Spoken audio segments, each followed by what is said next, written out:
사랑합니다. 과학 강사 양원입니다. 중학교 1학년 과학 완자 첫 시간 시작하겠습니다. 자, 1년 동안 우리가 총 8개 단원을 배우는데요. 8단원은 별 내용이 없고 총 6개 단원, 7단원은 별 내용이 없고 총 6개 단원 정도를 배우게 됩니다. 우리가 이제 오늘 첫 시간이네요. 첫 시간 뭐 할 거냐면 직권에 대해서 이야기를 할 겁니다. 지구계에 대해서 그 중에서 주로 직권에 대해서 이야기를 좀 해보죠. 첫 시간이라서 떨립니다. 지구계랑 직권의 구조래요.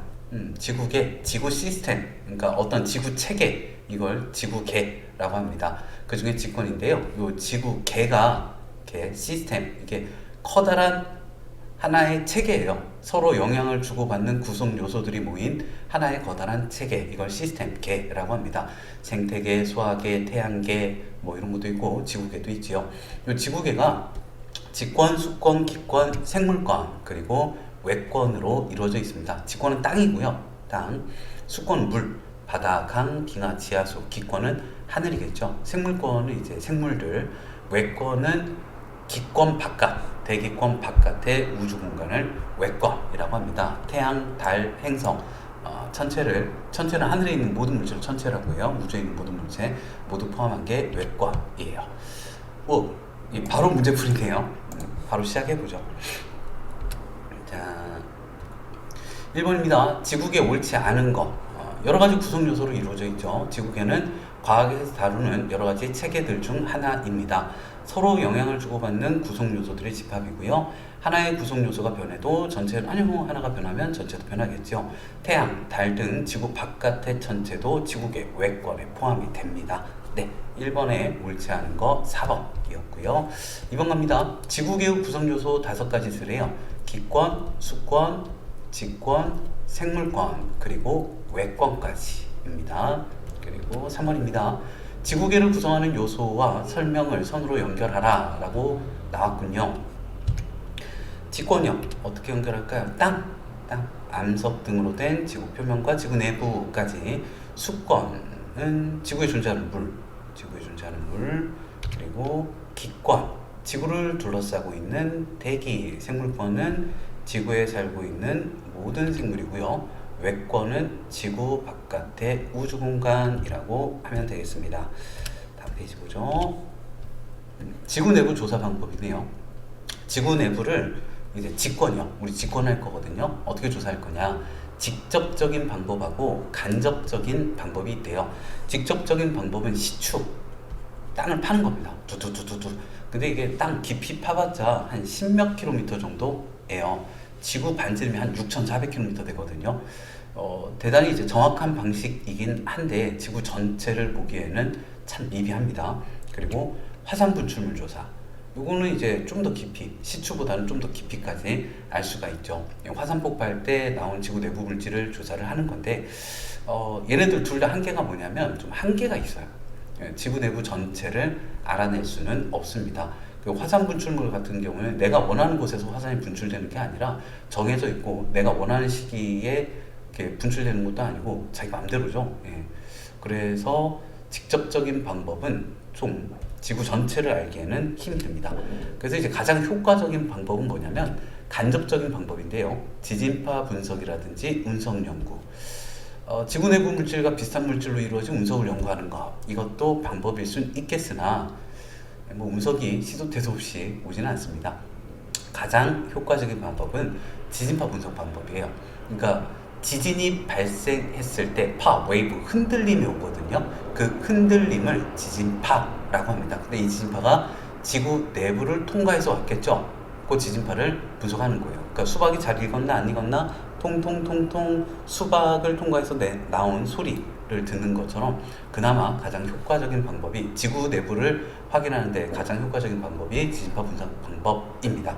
가장 효과적인 조성 방법은 지진파 분석이요. 지진파는 모든 방향으로 전달되고요. 물질에 따라 어떤 물질을 통과하느냐, 그 통과하는 물질에 따라 속도가 달라집니다. 그래서 속도가 달라졌네, 다른 물질이네 라는 걸 알 수가 있고요.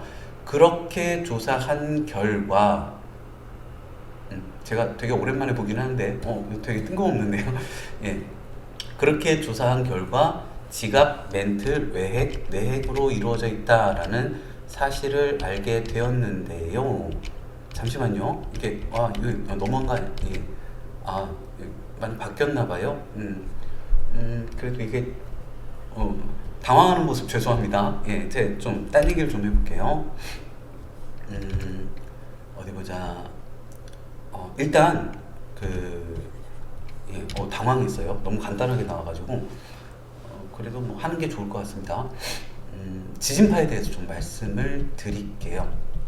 제가 중학교 1학년 과학을 되게 오랜만에 해요.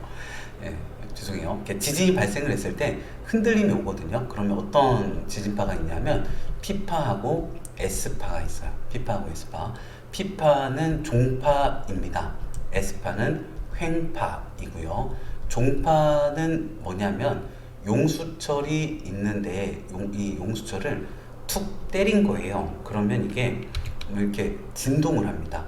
그 파동, 웨이브를 전달시켜주는 물질을 매질이라 그래요. 파동을, 흔들림을 그러니까 파동은 흔들림이 전달되는 현상입니다. 웨이브. 그리고 그 흔들림을 전달시켜주는 물질을 매질이라 그래요. 매질이 이렇게 왼쪽 오른쪽으로 진동을 하고 있습니다. 그리고 그러면 이제 막 여기 막 꽉 뭉쳤다가 좀 어설프고 뭉쳤다가 뭐 이렇게 되겠죠.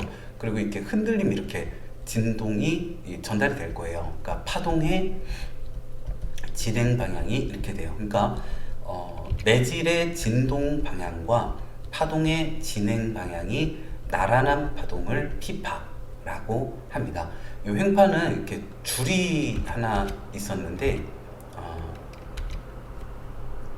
줄이 하나 있었다라고 좀 해보죠. 근데 여기를 이렇게 막 흔들어 줬어요. 이렇게 막 흔들어 줬어요. 그랬더니 그 흔들림이 이렇게 전달이 되는 거죠. 흔들림이. 그래서 요 흔들림은 이렇게 줄은 위아래로 진동을 해요. 줄은. 그리고 흔들림은 옆으로 갑니다. 그러니까 파동의 진행 방향과 매질의 진동 방향이 수직이죠. 90도.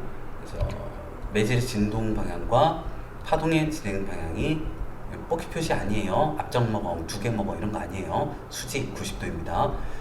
매질의 진동 방향과 파동의 진행 방향이 수직인 거 이런 걸 횡파라고 그래요. 싹 다 횡파입니다. 다 횡파예요. 싹 다 뭐 전자기파, 빛 같은 거요. 다 횡파예요. 다. 딱 두 가지만 종파인데요. 지진파 중에서 P파하고 소리, 음파 이 두 가지만 종파가 되겠습니다. 속도에 대해서도 좀 이야기해 보면 P파는 8km/s 정도 돼요. 퍼가 PER 뭐뭐마다 per s 1초마다 8km씩 가는 빠르기를 8km/s라고 합니다. 그래서 P파예요. 프라이머리 웨이브 제1의 파동, 지진이 발생했을 때 가장 처음에 도착하는 파동이기 때문에 P파라고 합니다. S파는 이제 세컨더리 웨이브 두 번째 도착을 해요. 평균적인 빠르기가 한 4km/s 정도 됩니다. 두 번째 도착하니까 세컨더리 웨이브 S파가 되겠습니다. P파는 고체, 액체, 기체를 모두 통과하고요. S파는 고체만 통과한다라는 특징들이 있어요.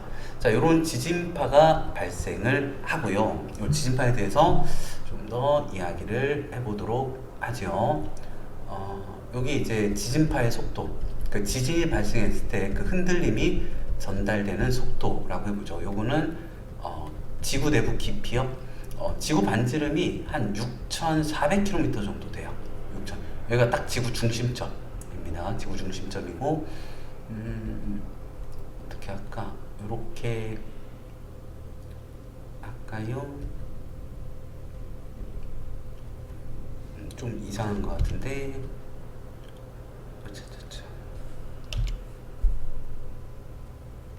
요 정도 해보죠. 이렇게 하고 대충 하겠습니다. 여기가 이제 깊이 한 2,900km 정도, 여기가 한 5,100km 정도라고 할게요.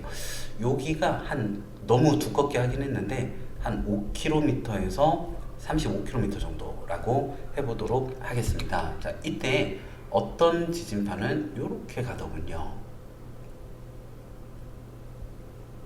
갑자기 속도가 확 떨어지는 구간이 있네요. 또 속도가 이렇게 훅 올라요. 이거는 물질들이 달라졌다는 얘기입니다. 이 지진파가 물질의 종류에 따라서 온도나 압력에 따라서 속도가 달라지거든요. 이렇게 진행을 하는 게 있고, 그리고 어떤 지진파는 이렇게 진행을 하다군요. 깊이 들어갈수록 뭔가 연속적이지 않은 면이 세 군데가 있네요. 연속적이지 않은, 그러니까 물질이 똑같이 연속적으로 이루어지지 않고 불연속적인 거죠. 연속이 아닌 거죠. 물질이 확 달라지는 거예요. 요 불연속 면이 여기랑 여기랑 여기 이렇게 있네요. 요 부분들을 뭐라고 이야기하냐면 한 5에서 35km 정도 있잖아요. 여기를 지각이라 그래요. 그리고 한 2900km까지 여기를 멘틀이라고 합니다. 여기를 핵이라고 했는데 나중에 이게 지진파 속도가 다른 거 봐서는 다른 것 같아요. 그래서 바깥쪽을 지구의 외핵, 그리고 안쪽을 내핵이라고 합니다. 이렇게 생긴 거죠. 수박 자르듯이 이렇게 잘라보면 이렇게 생긴 거예요. 이렇게 생긴 거예요. 이렇게 이루어져 있습니다. 지각, 멘틀, 외핵, 내핵. 그럼 저 파랑이는 뭐냐면 속도가 빠르죠? 이 파랑이가 피파인 거예요. 이 빨강이가 세컨드리 웨이브, 에스파가 되겠고요. 이 외핵은 에스파가 통과를 못하네요. 그러니까 다른 부분들은 다 고체인 거거든요. 에스파가 통과를 했으니까. 근데 여기 외핵은 에스파가 통과를 못하니까 액체인 거예요. 피파 속도가 좀 빨라진 걸로 봐서는 여기도 이제 피파 속도를 고려하면 고체가 됩니다. 예, 이렇게 되고요. 이 불연속면, 지각과 멘틀의 불연속면, 여기를 모호로비치치라는 사람이 발견을 했거든요. 그래서 모호로비치치 불연속면 혹은 모호면이라고 합니다. 몰라도 되는데요. 구텐베르크면, 레만면이라고 해요. 몰라도 됩니다. 구텐베르크면하고 레만면은 여기는 아셔야 돼요. 모호면, 모호로비치치 불연속면, 모호면이라고 요새는 그냥 나옵니다. 지각과 멘틀의 경계면. 자, 요 정도 하고, 예, 다시 보죠. 네, 제가 아까 살짝 당황했어요. 너무 간단하게 나와가지고. 네, 보죠. 자, 이렇게 지각은 그냥 껍데기고요. 멘틀, 외핵, 내핵으로 이루어져 있습니다. 이 지각도 바다 밑에도 지각이 있거든요. 이거 해양지각이라 그래요. 그리고 이제 대륙을 구성하는 지각이 대륙지각. 해양지각의 평균 두께가 한 5km 정도고 대륙지각의 평균 두께가 35km 정도입니다. 이게 성분이 좀 달라요. 해양지각은 현무암질로 이루어져 있고요. 해양지각 현무암질. 대륙지각은 뭐 화강암질. 그러니까 제주도 바닷가 도라로방 현무암 이런 거 생각하시면 좀 나아요. 해양지각은 현무암질, 대륙지각은 화강암질, 멘틀은 감남암질. 그러니까 이제 물질의 종류가 다릅니다. 우리가 아직 배우지는 않았는데 물질의 종류가 다르면 밀도가 다르거든요. 밀도는 밀한 정도, 꽉 뭉쳐진 정도예요. 부피분의 질량으로 나타내는데 밀도가 작을수록 뜹니다. 그러니까 제일 높이 뜬 게 대륙지각이네요. 밀도가 제일 작아요, 얘가. 그리고 그 다음으로 해양지각 제일 높은 데가 여기네요. 대륙지각보다는 해양지각이 밀도가 큽니다.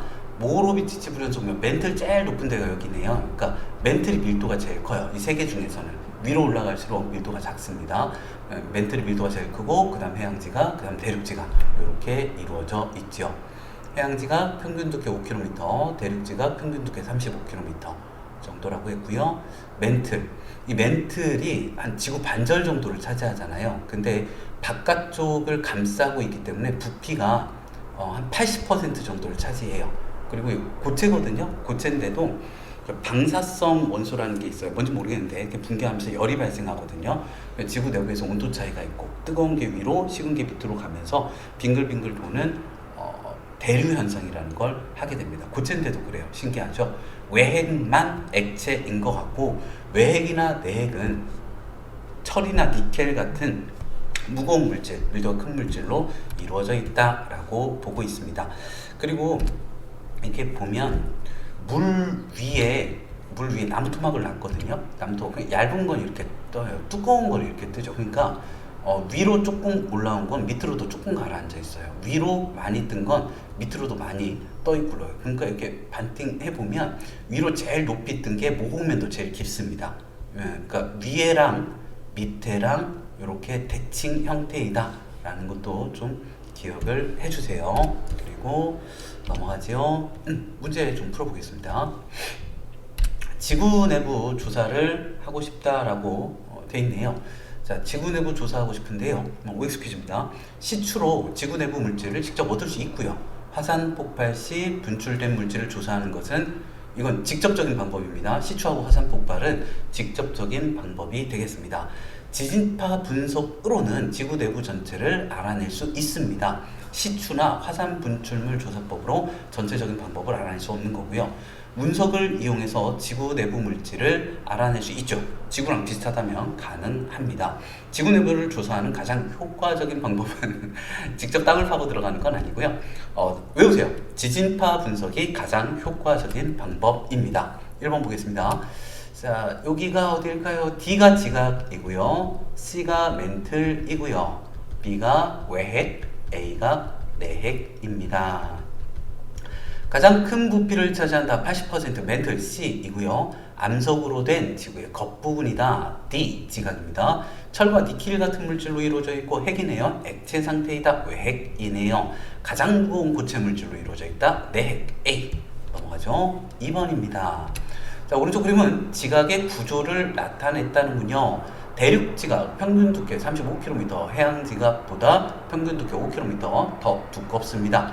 멘틀은 이슬류, 움직이는 성질, 움직이는 성질이 있다. 고체인데 이동성이 있습니다. X, 가는 지각과 멘틀의 경계면, 이러한 연속적이지 아니하면, 물질이 달라지면 이 불연속면을 모호면 혹은 모로비치치 불연속면이라고 합니다.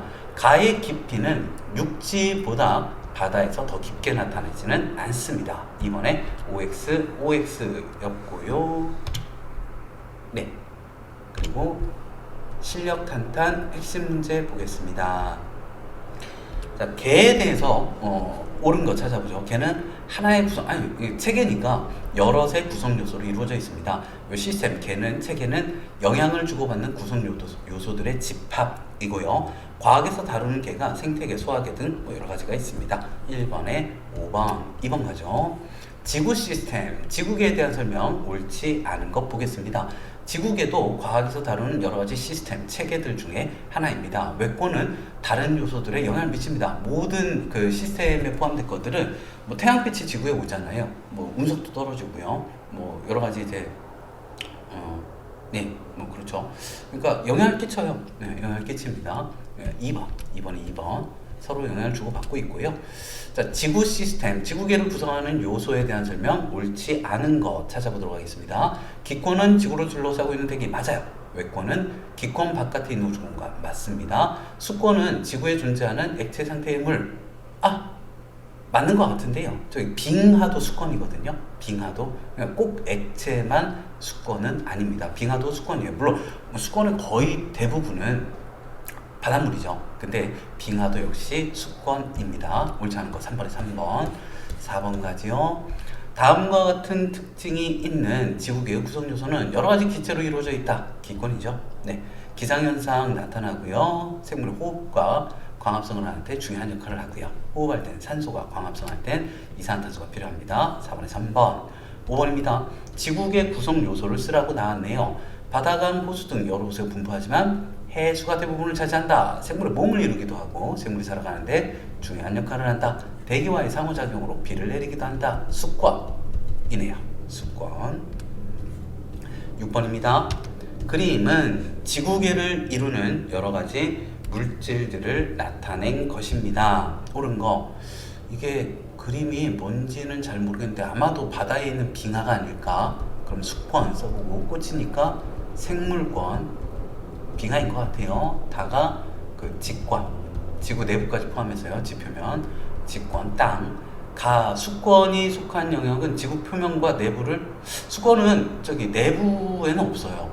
표면에만 있습니다. 대기에도 있고 수증기도. 자, 나가 속한 영역은 생물권, 직권에만 새들이 하늘에 날아다니죠. 물에도 있습니다. 식권에도 있고요. 다 직권이 속한 영역은 지구 환경에서 가장 큰 부피를 차지한다. 직권이 그 지구 표면에서 지구 중심까지 반지름 6,400km까지 지구 거의 전체죠. 네, 가장 큰 부피.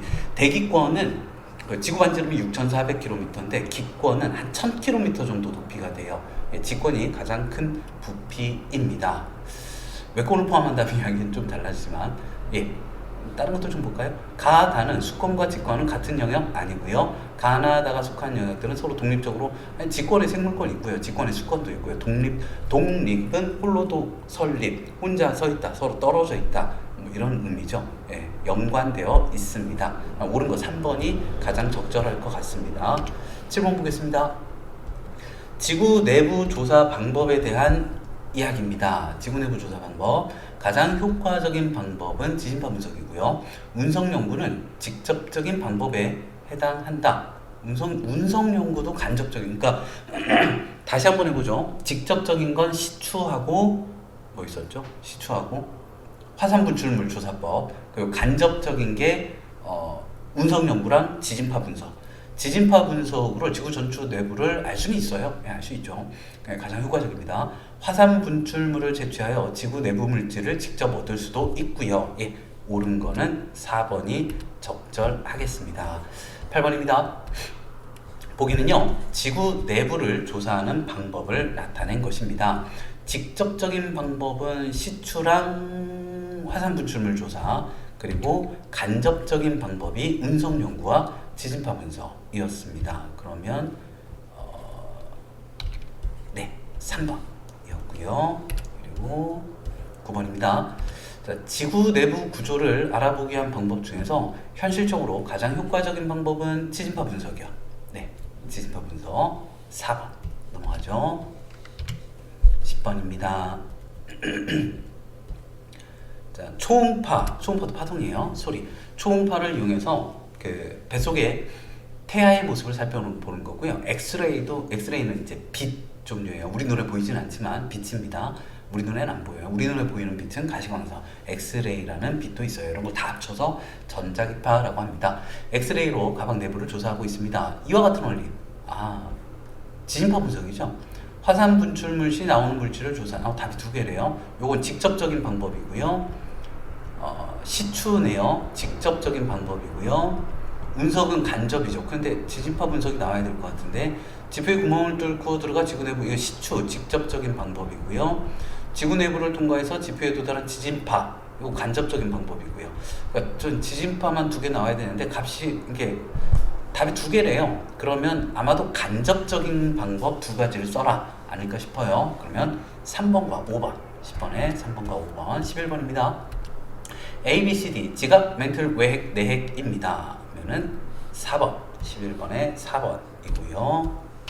12번, 13번 문제 보도록 하겠습니다. 여기가 D부터 지각, 멘틀, 외핵, 내핵이고요. 옳은 거. 지각은 지각이 아니군요. 헷갈리게 써놨네요. 내핵은 내핵은 고체입니다. 외핵만 액체 상태이고요. B가 외핵, 액체로 되어 있고요. C가 멘틀, 지구 내부에서 80% 정도 가장 큰 부피를 차지하고 있습니다. 다음 설명에 해당하는 층의 기호의 이름을 쓰래요. 철이나 니켈 같은 무거운 물질, 외핵 아니면 내핵입니다. 유일하게 액체 상태, 외핵입니다. 외핵이 여기서 B네요. 3번. 14번입니다. 지구 내부에서 두께가 가장 얇은 층은 지각이요. 가장 두꺼운 층은 멘틀이요. 그러면은 5번. 14번에 5번이었고요. 15, 16번 문제 보겠습니다. 지각 구조인데요. 여기 대륙 지각이고요. A가, B가 해양 지각이고 C가 멘틀입니다. 옳은 거 찾으라는데요. A는 대륙 지각, B는 해양 지각이다. 맞고요.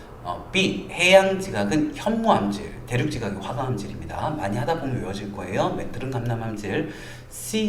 멘틀은 유동성이 있는 고체 상태이고요. C는 멘틀은 대륙 지각보다 밀도가 큰 무거운 암석으로, 우리가 아직은 같은 크기라면 더 무거운 암석, 아직 밀도를 안 배워가지고요. 기억, 리을, 15번의 기억, 리을입니다. 16번 보겠습니다. 모으면이죠. 가에 대한 설명이래요. 지각과 멘틀의 경계면이다. 위치에 따라 깊이 5에서 35km 정도이다. 모호면 혹은 모로비치치 불연속면인데 그냥 모면이라고 쓰죠. 17번입니다.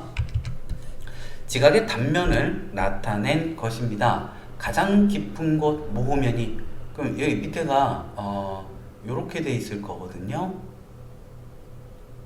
이렇게 가장 높은 데가 가장 깊어요. D이고요. 가장 얕은 곳은 가장 얕은 곳 C가 가장 얕겠죠.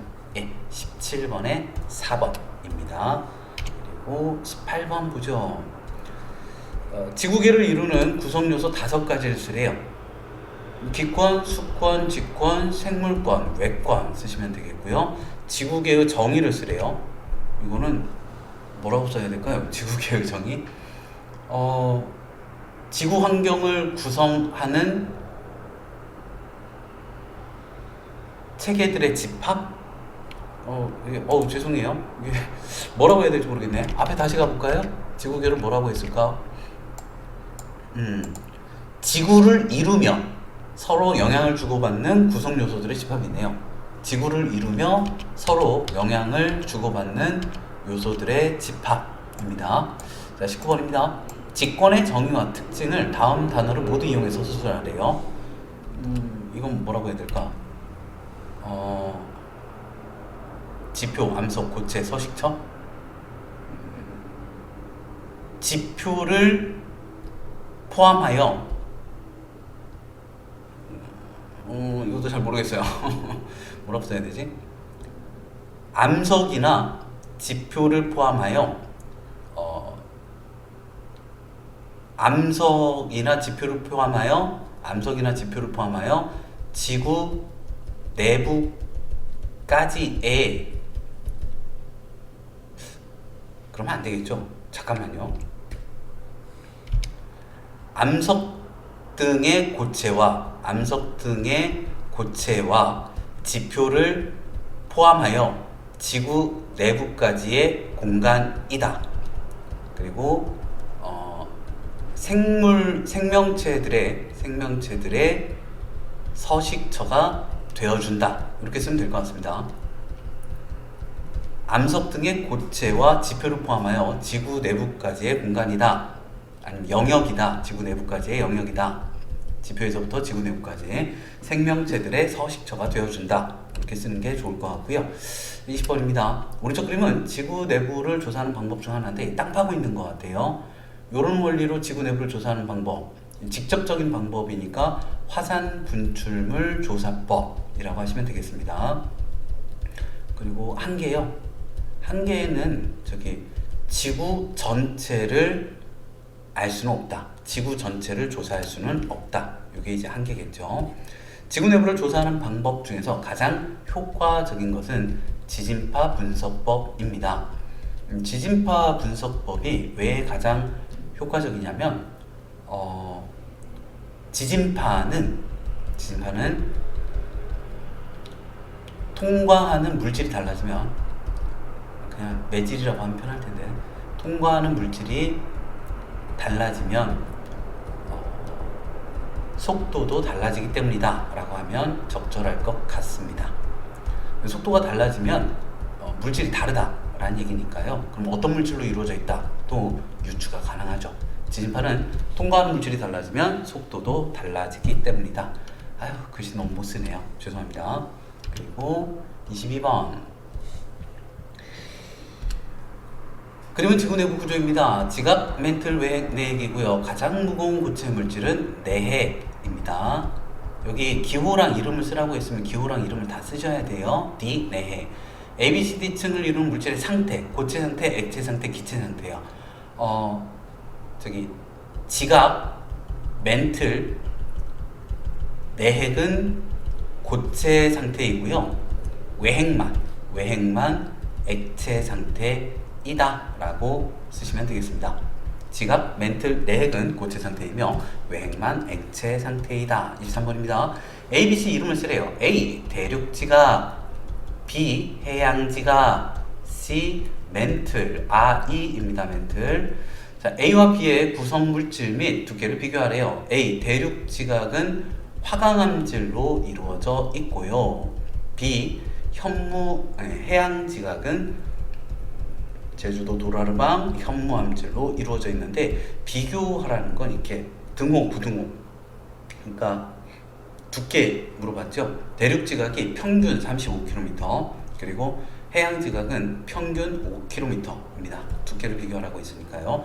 화강암질로 이루어진 A 화강암질로 이루어진 대륙 지각의 평균 두께는 35km 정도이며 현무암질로 이루어진 B 해양 지각의 평균 두께는 5km 정도이다 라고 쓰시면 되겠습니다. 자, 그리고 네, 여기까지 해볼까요? 다음 시간에는 이제 지각의 구성, 암석에 대해서 이야기해 보도록 하죠. 자, 수고 많으셨습니다. 지금까지 양홍원 과학학원이었습니다. 사랑합니다.